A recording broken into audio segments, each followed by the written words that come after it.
Vous êtes sur Tout TV Africa, mesdames et messieurs, bonjour et bienvenue dans Gatingo. Des allégations infondées et fausses accusations. Tels sont les mots utilisés par les autorités maliennes ce 28 mai pour dénoncer les sanctions des États-Unis contre des officiers maliens qu'ils accusent d'être responsables de la mort des civils à Moura. À travers un communiqué publié ce 28 mai, le gouvernement malien a invité les États-Unis à cesser sa campagne de désinformation contre le pays. Il a invité Washington à également respecter les 3 principes définis par le président de la transition, le colonel Assimi Goïta, qui guide l'action publique au Mali, notamment le respect de la souveraineté malienne, le respect des choix stratégiques et des choix de partenaires opérés par le Mali, la prise en compte des intérêts du peuple malien dans toutes les décisions. Dans la lignée, le ministre des Affaires étrangères et de la coopération internationale du Mali, Abdoulaye Diop, a convié l'ambassadrice des États-Unis d'Amérique au Mali pour lui signifier l'extrême gravité des fausses accusations portées contre le Mali.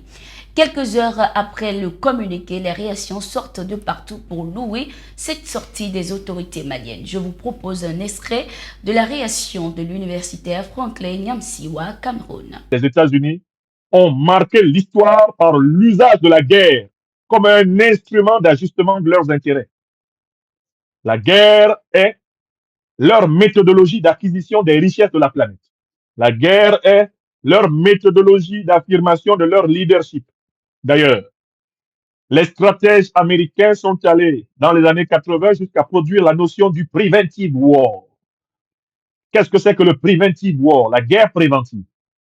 C'est une notion essentielle de la politique étrangère des États-Unis qui consiste à dire que si les États-Unis pensent qu'un pays est en train d'accumuler une puissance lui permettant éventuellement de pouvoir résister aux États-Unis, il faut attaquer ce pays par prévention.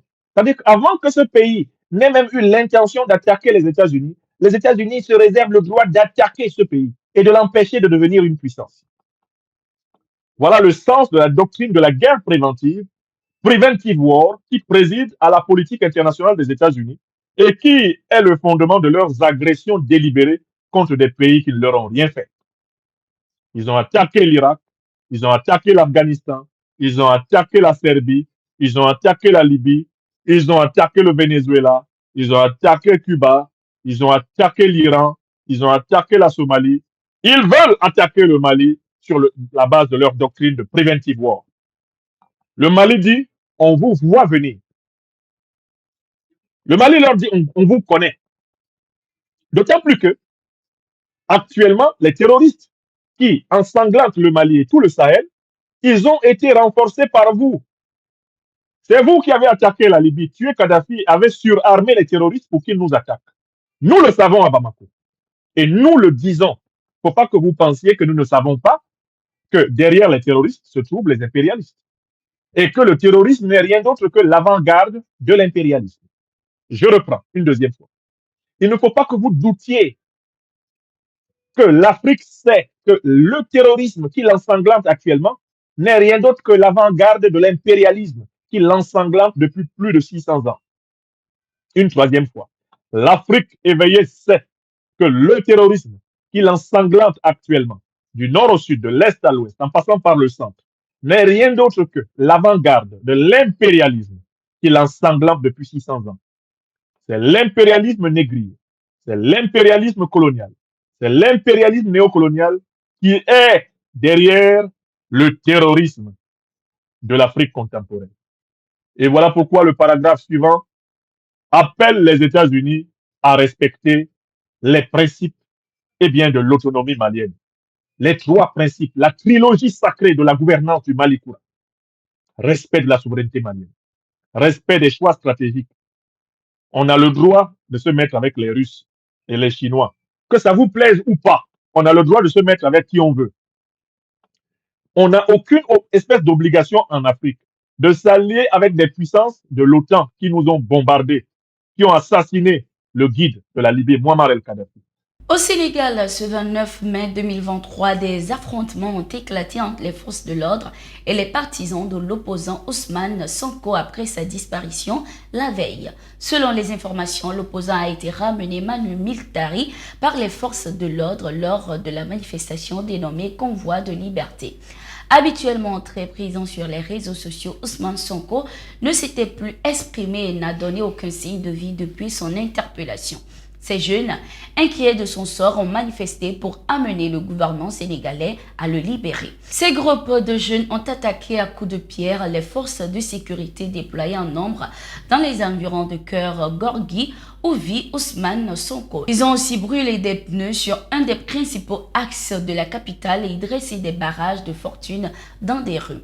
En riposte, les forces de sécurité ont tiré des gaz lacrymogènes. Dans la nuit du 29 au 30 mai, le leader du PASTEF a réapparu et s'est dit séquestré par les forces de sécurité. Par la même occasion, l'opposant a décrit les conditions de son interpellation. Écoutons-le. Je tiens à dire à tous les Sénégalais que je ne suis pas parti par un clandon, je suis parti par un de mes véhicules. Et je l'ai fait en toute liberté et je me ne suis qu'à cacher, sinon je ne serais pas passé par la route nationale que je savais déjà très surveillée par les contrôles de gendarmerie et de police. J'avais décidé de vaquer à mes occupations en toute liberté comme tout Sénégalais. Mais une fois qu'on a été arrêté, on nous a demandé de sortir de la voiture. Et ils se sont livrés d'abord à une fouille systématique. Quand je suis sorti, ils m'ont interpellé sur le sac que je portais. Je leur ai donné le sac, ils m'ont dit c'est à vous de l'ouvrir et de sortir ce qu'il y a dedans. J'ai ouvert le sac, j'ai sorti ce qu'il y avait, c'est-à-dire mon arme de poing personnelle, et j'ai sorti l'autorisation qui va avec cette arme que j'ai présentée aux gendarmes. Ils l'ont remis dans le sac et m'ont pris le sac qu'ils ont amené avec eux. En toute illégalité, parce qu'il n'y avait aucune instruction d'un juge demandant à ce que je sois arrêté. Il n'y a pas de mandat d'arrêt, il n'y a absolument rien. Ils m'ont confisqué également mes 2 téléphones portables, ceux que je détenais par devers moi, en toute illégalité. Et je dois dire que jusqu'à présent, ces téléphones sont entre leurs mains. Et je dégage toute responsabilité par rapport aux manipulations qu'ils feront sur ces outils. Nous connaissons bien leurs méthodes, nous connaissons les instruments dont ils disposent. Je dégage toute responsabilité et j'examine avec mes avocats la possibilité de faire constater tout ça dans une énième procédure, même si on sait qu'elle ne sera pas instruite. Mais nous le ferons pour acter la forfaiture et donner rendez-vous à la postérité. Au Burkina Faso, plusieurs terroristes ont été neutralisés à Bourasso, précisément dans la localité de Kossi, ce 27 mai 2023. Selon le service de communication du gouvernorat de la boucle du Moun, un sanctuaire des terroristes a été détecté par les vecteurs aériens après une attaque menée contre une base des forces de défense et de sécurité. Ces assaillants ont été neutralisés dans les frappes des vecteurs aériens et plusieurs de leurs matériels détruits. Toujours au Burkina Faso, les manifestations de soutien au gouvernement de la transition continuent.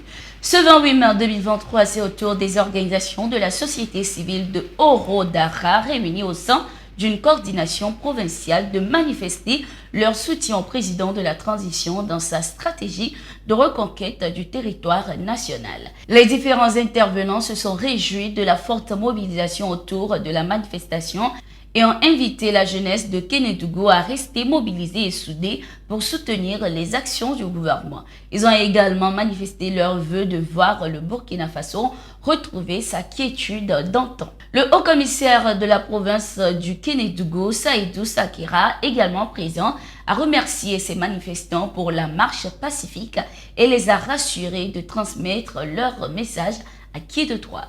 Nous sommes arrivés à la fin de ce numéro de Gatingo. Merci d'être resté avec nous. Nous sommes en continu sur nos différentes plateformes et sur notre site d'information, le www.toafrica.com.